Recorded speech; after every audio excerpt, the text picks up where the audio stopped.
চলবে না বোন, বিপদের সময় লজ্জা করতে নেই। 1956 সালে আব্দুল জব্বার খানের মুখ ও মুখোশ দিয়ে বাংলাদেশে চলচ্চিত্রের যাত্রা শুরু।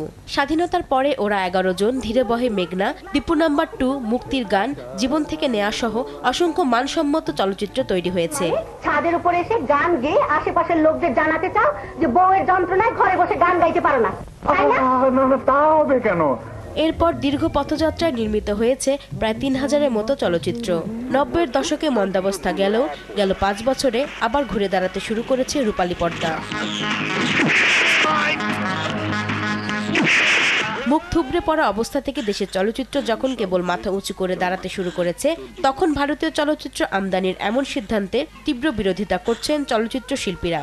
তাদের মতে চলচ্চিত্রকে ধ্বংস করতে বারে বারে এমন সিদ্ধান্ত আসছে। তাদের হলগুলোতে বাংলাদেশি চলচ্চিত্র টেলিকাস্ট করছে না, সো সেই ক্ষেত্রে আমাদের কি উচিত সেটা আমাদের করা।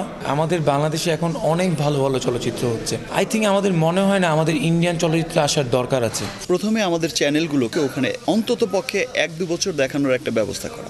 বিনিময় তো না, এটা হচ্ছে এই ইন্ডাস্ট্রিটাকে ধ্বংস করার একটা প্রি প্ল্যান।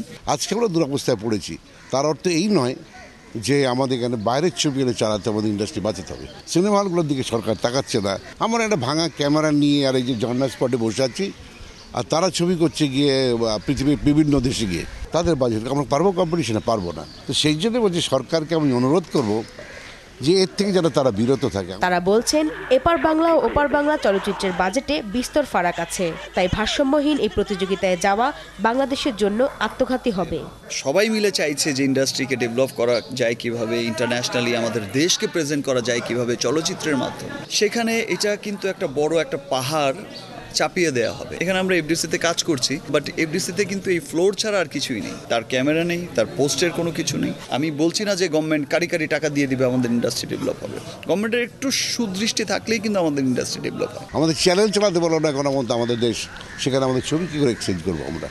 আমাদের 10টা ছবি নিয়ে বেনা বলে ফেলে দেবে, ওদের 10টা উর্দু ছবি দিয়ে দেবে। চলচ্চিত্র শিল্পীদের উপেক্ষা করে চূড়ান্ত কোনো সিদ্ধান্ত নিলে কঠোর আন্দোলনের হুঁশিয়ারিও দিলেন তারা। যেহেতু আমরা বাংলা ভাষার জন্য জীবন দিয়েছি, বাংলা ভাষার জন্য এই দেশ স্বাধীন হয়েছে, এখন এই বাংলাদেশে যদি তারা উর্দু ছবি হিন্দি ছবি চালায় তো আমরা কোথায় যাবো?